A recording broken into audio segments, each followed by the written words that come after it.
Good. Aidan, can you tell us about the cutter?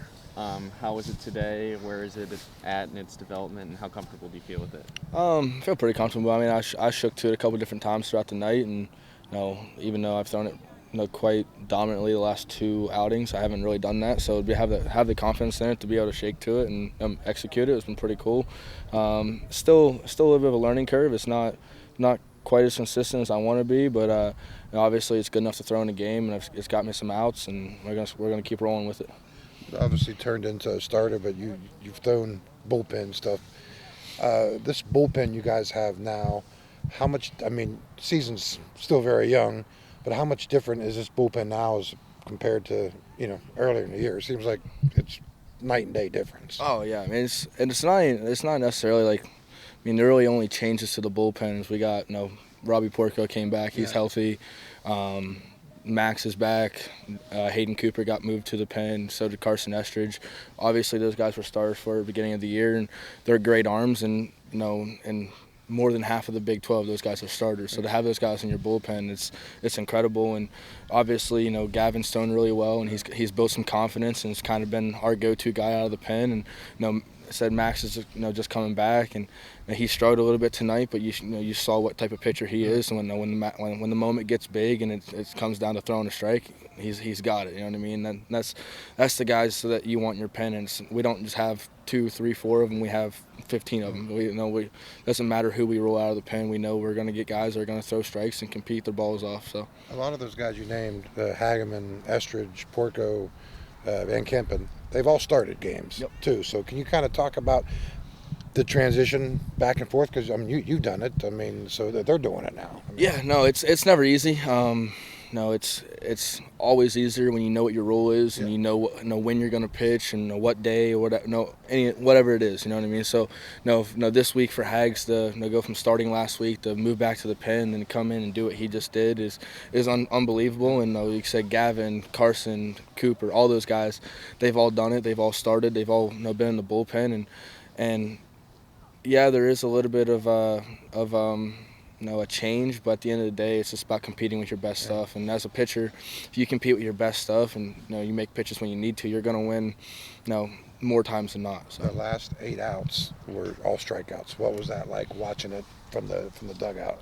It was especially after the homer that Sky hit. Like that's just being the starter and then pitching the way I did tonight, and then coming out and the guys in the bullpen, they come out right after me and just boom, boom, boom. They're just doing their thing. And then say we get an inning, we start building an inning. Chum leads off with a double. Kyle West hits the line drive single up the middle, and you start getting some things going, you get some excitement, and all those things they feed off each other, and you could feel that from the strikeout Gavin had, and I think it was the bottom of the 7th, I think it was, or top of the 7th, I mean, and then it rolled right into the double and the single and the inning going, and Sky hits the homer, and you just feed off it. That's what good teams do. When you have things going well and one good moment happens, you build off of it. We have this little saying. We just try to do a lot of cool things. You do a lot of cool things, you win baseball games. So, Coach Mazey mentioned your competitive nature, and we talked about this a little bit in Charlotte. That you didn't, try to feed off that too much. Not getting caught up in the moment. But it seems like a couple times tonight when you missed a pitch or whatever, that was when you were at your best, the next batter or two. Yeah, no, definitely. It's just like when you have to execute and you don't, whether it's in the middle of an at-bat, it's a ball 4, whatever it might be, it's like a reset for you. I'm a super competitive guy, and I want to win every single pitch. I don't want to throw a ball. I don't want to give the hitter an advantage in the up bat. So when I don't execute, it's like I got to execute this one, probably the next one too, because now I just put myself in a hole.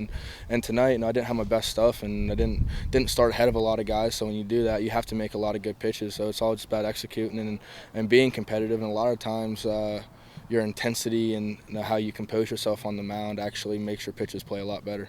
Coach, Which got you more excited, Gavin's strikeout or Skyler's home run?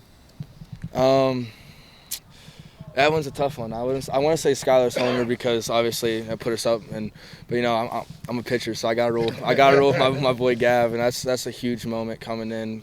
2 outs with bases loaded, and a chance where if he doesn't get that strikeout and the ball gets put in play, gets kicked around, whatever, very easily that baseball game becomes out of touch, and now it's instead of 2-1 going into the bottom of the 7th with momentum, now it's 4-1, and we're trying to dig ourselves out of a hole. So that moment there, like, as much as Skylar's moment's awesome, and I loved every second of it, and I'm so proud of him, Gavin's moment's the moment that created that opportunity and created the momentum to get there.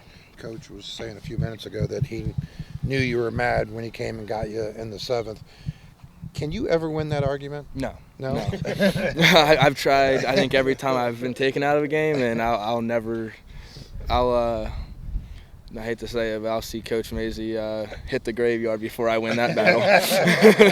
I'm okay with that. I mean, sometimes I get in the moment and I get too competitive, and no, it's just the competitive nature in me. But no, he came and got me when I needed to, and it worked out. So we're good. Have you tried anything?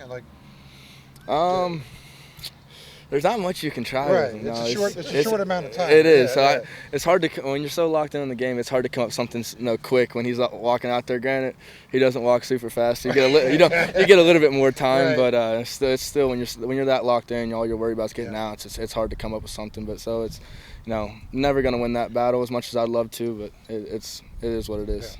Yeah. I don't want you to give away any state secrets here, but I saw you a couple times go, point up or point down. Is that how you shake off the pitch call with the new pitch calling system, or just describe that for us? Yeah, no. So we've watched some guys. We played some teams last year that did it. This is obviously our first year, so we're still trying to figure things out and get comfortable with it. And at this point in the season, where everyone's pretty comfortable and getting things ironed out and figured out.